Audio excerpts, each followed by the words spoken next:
가게사는 증시 각도기. 안녕하세요. 증시 각도TV 시청자 여러분, 투자자 여러분, 도기마을 여러분, 그리고 청취자 여러분 모두 반갑습니다. 그러나 어쨌거나 저쨌거나 금요일이 밝았습니다. Thanks God, it's Friday. 네, 한국장은 좀 덜 빠지기를 바라면서 지금 장 상황들은 열심히 음식을 소화하고 있는 상황이다.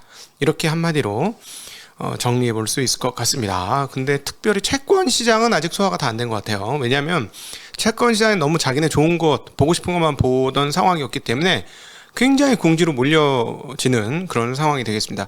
미국 채권 시장은 한국 시장보다 한 단계 늦은 11월 달에 금리 결정이 있은 다음에 채권 시장에는 적극적으로 진입을 하셔도 되는 상황이 되지 않겠는가라고 보여지고요. 그렇다면 한국도 10월 이후로 괜찮을 것 같긴 한데 미국의 금리 인상한 이후로 접근하는 것도 방법이 되지 않을까라고 생각됩니다. 자, 오늘장 한마디. 시장은 연말 4.4%의 금리를 소화해 가는 중이다. 네.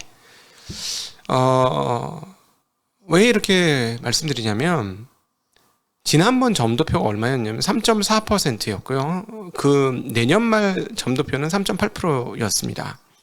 그리고 그 사이에 이제 연준이 계속해서 강력한 시그널을 보여주었기 때문에 시장은 한 4.0%에서 4.0%대 초반, 4.1, 2, 이런 정도는 가격 매김을 하고 있었어요. 근데 4.4라니 어제 우리 제목 좀 4.4라고?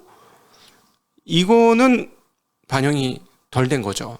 자, 그것들을 지금 소화해내고 있는 과정이 시작되었다. 즉 점도표가 약 100bp나 올라갔기 때문에 이 부분은 시장이 아직 다 모르고 있던 부분들이 있었던 거죠. 올라갈 거는 알았지만 이 중에 절반 정도는 생각을 했겠지만 이 정도까지야 라고는 생각을 못했기 때문에 그것들을 지금 소화해내는 과정이고, 여기에 이제 오늘 그 날개를 달아준 세력들이 있었습니다. 각국의 중앙은행들이었는데요. 각국의 중앙은행들이 인플레 대응을 위해서 빠른 금리 인상을 진행하고 있습니다. 그러니까 전 세계적으로 디레버리징이 이루어지고 있는 국면이라고 볼 수 있겠고요.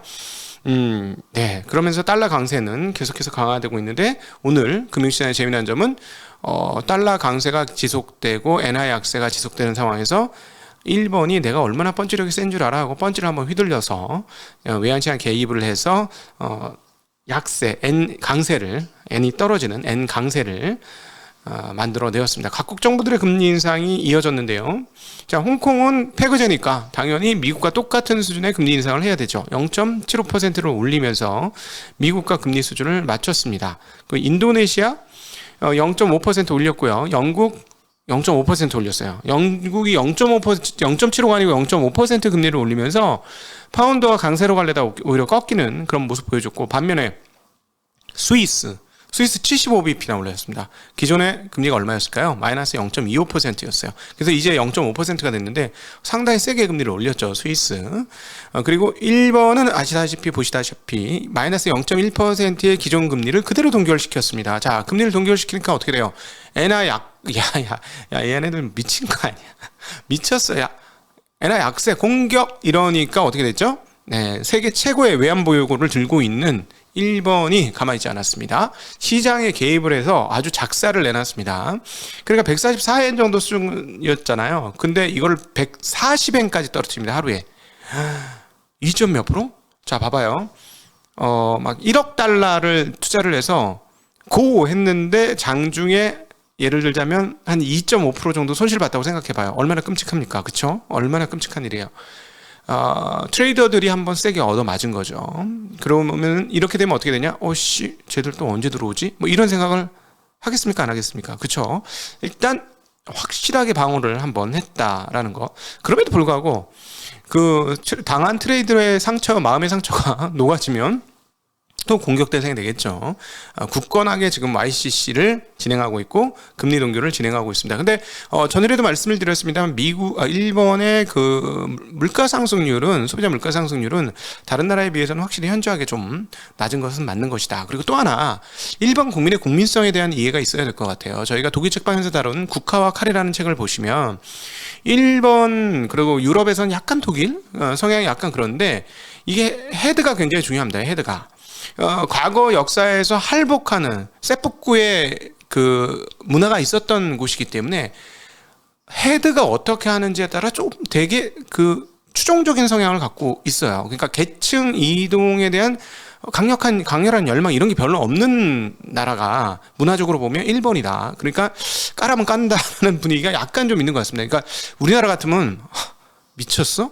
아우 확 엎어버려. 뭐 이런 게 있어요. 한국 분들은 약간 투덜투덜이 있습니다. 그러니까 한국이 이렇게 그 근대 현대에 있어서 가장 전 세계 국가 중에 가장 빠른 성장을 이루었던 건 우리의 투덜거리는 국민성이 좀 있지 않았을까. 국뽕을 해야 되는데 국감을 하네. 네, 네. 그것이 한국이 최고의 경쟁력을 갖게 된 거죠. 아이씨, 난 못 받아들이겠는걸? 뭐 이런 성향이 있잖아요, 한국 사람들이. 예, 그러니까, 근데 일본은 전혀 다릅니다. 가까운 나라지만 국민적 성향이 천지 차이예요. 정말 신기한데, 어찌되었거나, 국민들한테 모든 부담을 떠넘기고 있는데, 다른 국가와 다르게 그냥 갑니다. 그게 참 신기하죠. 어쨌든 자, 다시 돌아와서. 브라질은 동결을 했습니다. 13.75%로. 그러면서 오늘 헤아라 가치를 보면 헤아라가 1% 정도의 강세를 보이면서 굉장히 강세였습니다. 브라질 국채 투자하신 분은 그동안의 환손실 부분들이 상당히 오늘 많이 메꿔지지 않았을까 보여지고요. 필리핀도 50bp를 인상했고 대만은 12.5bp를 인상하는 흐름들을 보여줬습니다. 그러니까 각국의 중앙은행들이 전부 금리를 인상하게 되자 어떻게 되겠어요? 야, 시장 참여자들이 미국이 중요해라고 하지만 모두가 미국을 따라서 이렇게 금리를 올리면 무슨 생각을 할까요? 연준이 연말까지 계속 금리를 올리는 게 맞겠구나. 이 트렌드처럼 보이잖아요. 당연히 그런 생각을 하니까 어떻게 됩니까? 채권 시장에서는 거의 패닉 셀이 발생을 했습니다. 네, 연속으로 단기물의 금리가 급등하는 현상들이 지금 나타나고 있는데요. 금리 상황들을 한번 살펴보도록 하죠. 자, 10년물이 어제 3.53에서 3.71. 얘도 뭐 엄청 튀었어요. 10bp 이상 튀었고요. 2년물 4.059에서 4.118로 얘도 많이 튀었습니다. 10년물과 2년물의 금리 격차는 40.8bp로 그렇게 벌어지진 않았고요. 반면에 이제 3개월물은 못 올라요. 3.3을 찍었다가 3.23이에요. 그러니까는 10년물과 3개월물의 금리 차는 오히려 벌어지면서 47bp로 10년물이 더 높은 금리를 보여주고 있습니다. 1년물 금리도 강세를 보여주지 못했어요. 4.081에서 4.080. 네, 그다음에 30년물 금리가 얘도 많이 올랐어요. 13bp. 예, 3.50에서 3.63으로 많이 올랐고 5년물 금리는 3.76에서 3.92로 얘도 10bp 이상 금리가 올랐습니다.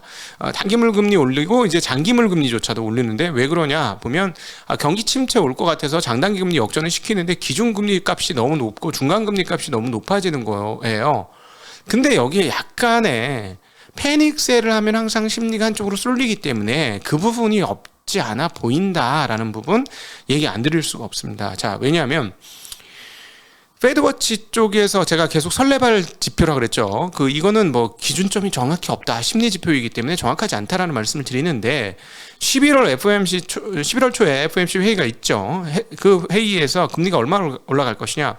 75bp 금리 인상을 이룰 것이다라고 71%의 확률로 가격을 매기고 있습니다. 나머지는 이제 50bp 확률이고요. 근데 우리가 계속 자빅배배 자자자 근데 자자자가 냈죠. 자자자 자자자 빅배 뭐 이렇게 바뀌는 건데 기존 시나리오는 이번에 11월에는 50bp 올리고 그 다음에는 25bp 올리는 거 아니겠어? 라는 생각을 굉장히 많이 했죠. 그래서 한 4% 언저리쯤에서 끝나는 거 아니겠어? 라는 생각을 했는데 이 분위기가 많이 바뀌었다라는 것이죠. 거기에 이제 오늘 실업수당 청구자 수가 나왔는데요. 실업수당 청구자 수가 어떻게 나오고 있느냐? 4주 지금 그렇게 크게 나쁘지 않게 나왔습니다. 잠깐 살펴보면 실업수당 청구자 수는 21만 3천 명이 나왔는데요. 지난번에 20만 8천 명이었고 예상은 21만 8천 명이었습니다. 그러니까 예상보다는 5천 명이 적게 나왔어요. 그러니까 그다음 21만 명 내외에서 계속 움직이니까 크게 늘어나지 않는 것이죠. 4주 연속 실업수당 청구자 수는 216만 명입니다. 그 전에 222만 명이었어요.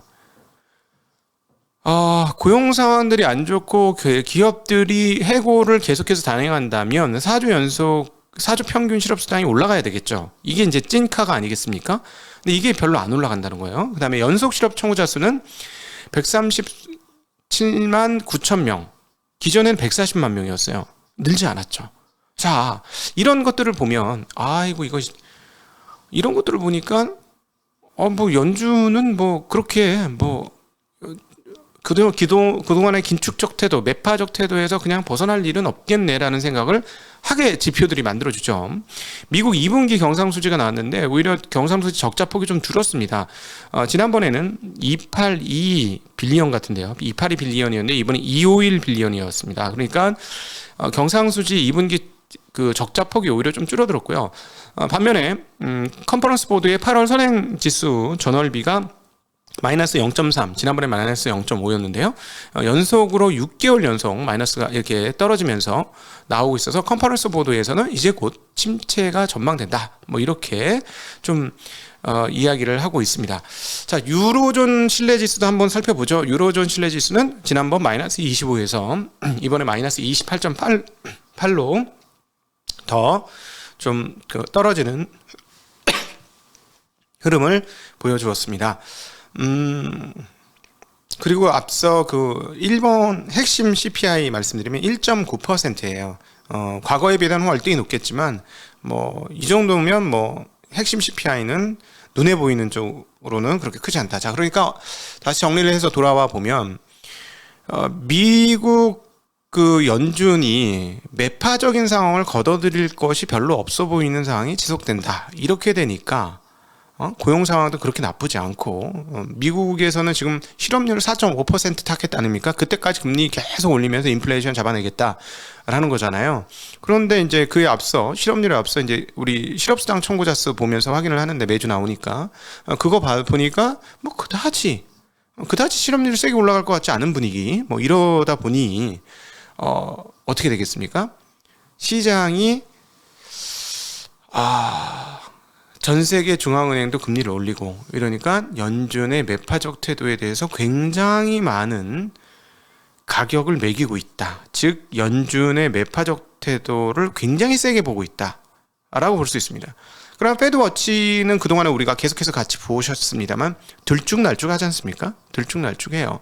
뭐 지난번에 100bp 올릴 거라는 의견도 한 30%까지도 올라가고 막 그랬었는데 뭐 결국은 그렇지 않았죠. 그러니까 이게 조금 들쭉날쭉한데 그러니까 이게 무슨 말이냐면 시장이 연준의 매파적 태도에 확실하게 복속이 되었다. 그래서 연준이 강력한 금리 인상을 진행할 것이다라는 확신을 갖게 된다는 것이죠. 근데 좀 이따 얘기 드릴게요. 자, 그런데 어쨌든 이것은 제가 보기에는 약간의 오버 아니냐 하는 생각이 드는데 왜냐하면 패드워치에서 연말 기준금리와 내년 초 기준금리를 지금 가격 매김하는 걸 보니까 약간 오버 같다는 생각을 안 할 수가 없는데요. 지금 패드워치가 내년 3월 금리 수준을 5% 정도 수준으로 보고 시작합니다. 4.75에서 5.0에 도달할 확률을 33.8% 지금 반영을 하고 있고요. 5% 넘을 확률도 소폭 반영을 하고 있습니다. 자, 연준의 점도표가 내년도 4.6이 찍혔는데 시장이 5%를 보고 있는 거예요. 그쵸? 상당폭의 비중으로. 이거는 좀 이상하지 않아? 그리고 내년 1월은 컨센이 4.6%에 도달할 것이다. 내년 1월에 아예 4.6은. 이렇게 보고 있는데 그러면 이건 시장은 어떻게 표현할 수 있다? 시장은 쫄았다 라고 저는 표현할 수 있을 것 같습니다. 자, 그래서 Fear and Greed 이것도 뭐 아주 정확한 지표가 아닙니다만 Fear and Greed를 보면서 현재 미국의 시장 심리도 확인해 보도록 하겠습니다. 자, 이제 익스트림 피어로 넘어가기 직전입니다. 여기서 하루만 더 빠지면 익스트림 피어로 넘어갈 것 같은데요. 자, 그러면 계속 말씀드리지만 역발상 투자자 입장에서는 괜찮네. 그래. 이제 위험은 많이 사라졌어. 이렇게 얘기할 수 있는 단계가 들어오는 거죠. 익스트림 피어로 가면 그리고 각 그 금융 경제 주식 유튜브의 댓글이 매우 험악할 것이고 하방을 찬양할 것이고 그런 일들이 벌어질 겁니다. 그러면 이제 하방이 얼마 안 남았다 이렇게 보시면 되겠고 거꾸로 열광하면 상승이 얼마 안 남았다. 항상 이런 역발상적 자세는 유지를 하실 필요가 있다라고 생각되어지고요. 어쨌든 지금 시장 분위기가 조금 오버스럽다라는 걸 볼 수 있고 채권 시장은 그동안에 자신 있게 경기 침체를 예상하면서 우리가 맞을 거야 라고 했었는데 연준한테 당한 꼴이 된 거죠. 내가 연준 너희들을 아는데 너희들 그렇게 하지 못할 애들이야 라는 생각을 했던 것 같은데 그러면서 지금 두 자릿수 금리가 지금 오른다는 건 주식시장에서 하루에 2%씩 빠지는 거라는 느낌? 이 정도는 봐야 되지 않을까요? 그럼 매일 2%씩 빠지는 거야 지금. 미국 채권 시장은 완전 패닉이죠. 그래서 이제 제목을 그렇게 다룬 겁니다. 채권 얘네들 어떡하니 진짜. 그러나 제가 보기에는 11월 미국 FOMC가 끝나고 나면 미국 채권 시장 진입이 상당히 유리해질 것 같다라는 거 생각이 들고요. 역시나 변수는 우리가 계속해서 머릿속에 담아둬야 되는 건 미국의 렌트비와 유가가 어떻게 될 것이냐. 이게 계속 변수가 되겠습니다. 그리고 연준의 강세 태도는 어제 파월의 발언에서도 우리가 볼 수 있습니다만 부동산 가격이 쉽게 꺾이지 않을 거라는, 부동산 가격이 꺾이는 데까지는 시간이 좀 걸릴 거라는 것이죠. 우리가 사실은 그 선행 지표들은 6월 달부터 꺾이는 걸 봤어요. 뭐 이렇게 허가 면적 뭐 이렇게 이런 거 있잖아요. 상당히 그 부동산에서 선행되는 지표들은 이미 6월 달부터 꺾였거든요. 그런데 집값은 20대 집값 지수 지난번에 우리가 6월달인가 7월달인가 6월달까지 봤죠. 전년 대비 20에서 18% 상승으로 좀 떨어졌죠. 그러니까 결국 이것까지 떨어지려면 연말에 가서야 눈에 보이는 하락이 진행될 거고, 문제는 집값 하락과 렌트비의 하락은 또다시 격차를 두고 있기 때문에 그것까지 눈에 띄는 정도의 흐름을 보려면 내년 상반기가 돼야 되지 않을까 하는 예상을 하게 됩니다. 그럼에도 레피키님이 전달한 소식 중에 하나는 뉴욕 맨하튼의 평균 월세가가 6개월 만에 하락 반전했다고 합니다. 이거 크죠? 근데 인제 하락 반전해, 인제. 모기지 금리 6.2% 나오는 인제 하락을 했다고. 근데 이제 인제 하락한 거니까 추세를 만들려면 최소한 한 4개월 정도는 가야 그게 추세 아닙니까? 그죠? 그러니까 내년 초가 돼야 뭔가 기미와 느낌이 온다라는 것이죠. 그러니까 그때까지는 금리를 저렇게 올리는 상태로 갈 수 있는 상황들이 연출이 되는데, 문제는 뭐냐면 우리 박정현 박사님 표현대로 오버킬이 아니냐. 오버킬. 그래서 6주간의 시간이 지금 주어졌습니다.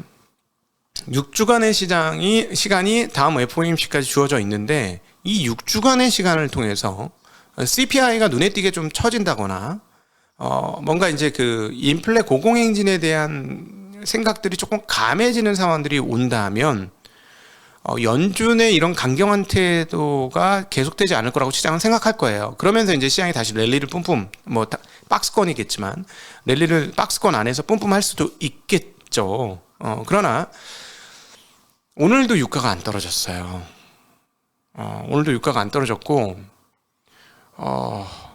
그러니까 유가 부분이 안 떨어지고 렌트비는 떨어지려면 시간이 걸리고, 이렇게 생각을 해보면 6주간의 시간에 그런 가시적인 것들이 올 것이냐, CPI의 하락이, 그거를 장담하기는 좀 어려운 것 같다라고 이것저것 이렇게 붙여서 생각을 해보면 될 것 같습니다. 그렇기 때문에 오히려 내년도에 오버킬 가능성이 있는 거죠. 사실은 금리를 적당히 올리고 이제 조금씩 기다릴 때가 됐어요. 이제 3%까지 올라왔기 때문에 천천히 봐도 되는데, 천천히 4% 올리면서 천천히 봐도 되는데, 단박에 4% 올리게 되면 금리를 또 안 내리겠다 그랬잖아요.